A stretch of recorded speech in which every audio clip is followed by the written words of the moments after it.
tutor for the SCC. I've been volunteering for about a year and a half.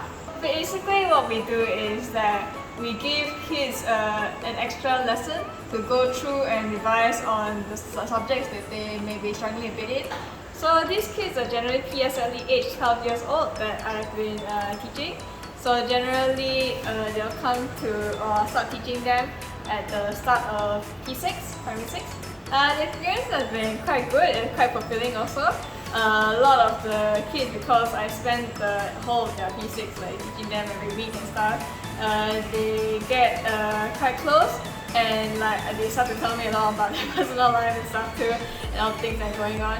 And it's also quite fulfilling to see how like they improve a lot over the year, not just in the academic side but also like interpersonal skills and confidence and stuff. I think last year I used to hold lessons at the Wellness Center, which is very close to this place, and at that time I only had to coach like one kid, like one-to-one at the time, but he said, "Oh, Miss, I'm going to start bringing my friends over here because I think you're a good teacher. So I think my friends also need help with them. Can I bring them also?" Then I was like, okay. So like I thought he was gonna bring like 1 or 2 people, right? But he sort of brought like 3 other boys, and he was like, okay, we're all here to study math together. And the exponential increase from like 1 to like 4 kids was like it's like a madhouse. But it was really like heartwarming to learn that a kid that trusted me enough that even his own friends would come over and they would study together, which is basically unheard of for like 12-year-old kids, right? I help out on the video shootings and the video editing. Happens like every month or every couple of months. I want to help out on the community and get to know more people. So this is our set for tonight. This is Ali. You'll be doing all the drumming for I Wish You Enough. We'll be shooting it. Ali, okay, so let's get ready. Okay, everyone listen. Ready? 3, 4.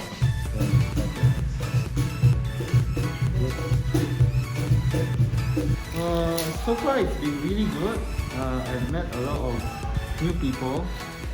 It's also good to see the community in Singapore, and yeah, it's good to meet new people and learn life experiences from them, even from the vantage point of just shooting them. You can learn a lot. I come here 3-4 times a week to help the children. It's the Learning Kampong program. Help them with their homework and teach them maths, English and science. Actually, I've been looking for volunteering opportunities for a while because I started volunteering in my children's schools, and it was such a fun experience. It's really enjoyable. I think there was one where I remember teaching this boy. He's probably 8 years now. I started teaching him when he was about 6. And he was a kind of boy who was, the FSC was a little worried about because he was not communicative. Of course, he came from challenging circumstances as well. So he would come to class and he would just lie down in class and say he wants to sleep and he's very tired from school. So what I did was that I allowed him to just lie down. And I said, when you're ready to get up, we can get up. And then I asked him what his favorite game or passion or activity was, and he said football. So I got a small pack of those cards with those famous footballers, and then so the moment he started moving about a bit, I showed him these cards and immediately sat up. The whole interaction didn't start with education. It started with what he liked best. And I said, what do you like about these players? And what do you like about this person and that person and this person? And he started talking. As he started talking, I started asking him questions about how he got interested in football. So it was building up on his it was more like a relationship with him rather than going to the academic path. Then after the 2nd class and the 3rd class, I slowly started asking him how his school was, and then started talking about school. He opened up. I would say he opened up quite slowly, but he opened up eventually. So it was such a wonderful thing to see. Hey, Fiza here. Hi, I'm Shireen here. I'm Shida. We are just giving the resident admission due to COVID, right? Maybe like 1 month, 1 month, depend 1 month, 1 month, and 2 months like that. Depend for the organize lah. Organizer. Yeah. I do this because I like to help the resident here, That's why it's from sincere from our heart. I mean, we're getting gotong royong together as a community to help one another, to help the residents here. Because this is COVID, right? So normally they will come down and collect. So because of this pandemic, we give go to the much better. Okay, sama-sama.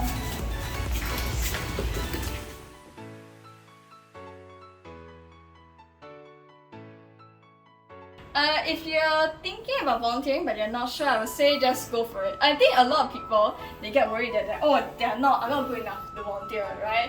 I'm worried that I'll mess up, right? And then I'll actually like hurt them in the long run or something like that. Or I'm scared that my own math or my own English isn't good enough to say that's in tuition. Or even if something else like, I'm worried that I'm not actually good enough at this thing to be able to be a volunteer for it.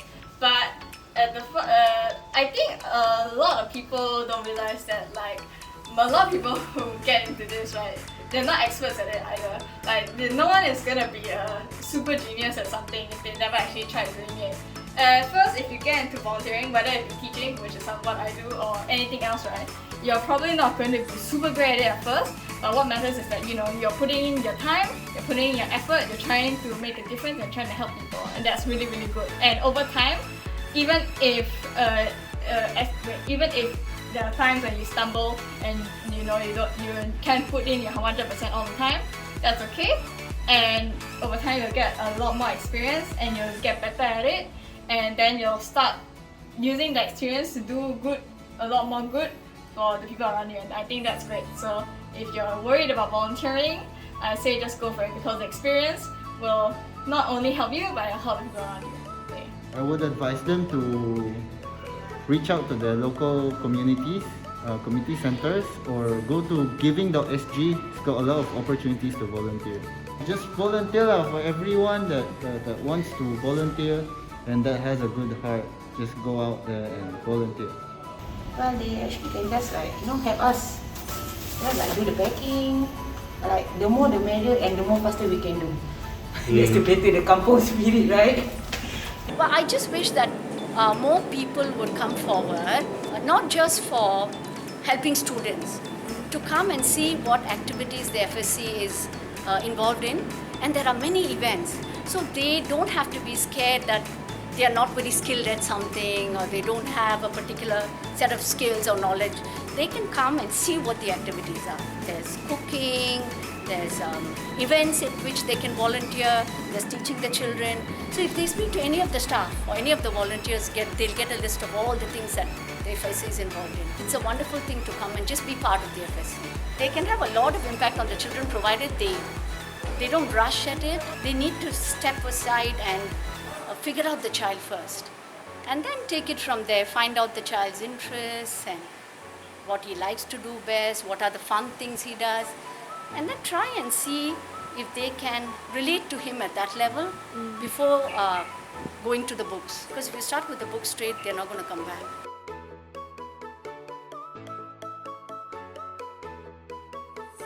Generally, I hope for a bit more patience and a bit more compassion.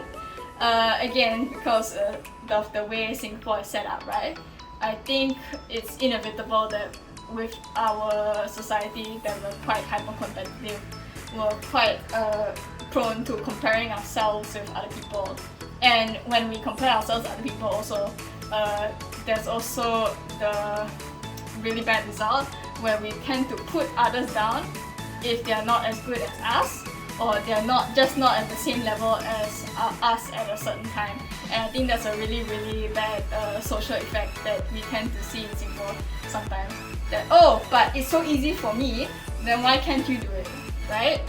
But they don't realize, and I think for myself also, when I was younger, I also didn't realize that like the circumstances that you face might be completely different from what someone else is going through. And the things that you have access to might be an impossibility for someone else at a certain point in their life, right? So I think for my community, I would want to have maybe a bit more patience. But if someone might be struggling with something, don't immediately jump to conclusions, but rather like take the time to like know the situation and to reach out and help them and see if you can get them through it. and a bit more generally compassion. Wishing everyone has enough and wishing the community will be able to bond well more and be more together to help each other. I just hope and wish that whatever I'm doing now, like the rest of them, also can like do the same as me, help. There's a lot of donors actually wanna need those stuff actually. So why not contribute to us? I actually would love to see a mixed bag of people coming. I would love to see retirees, housewives, youth, children, all of them coming in for some kind of shared activity. I think that's what helps in building the community. I wish you enough.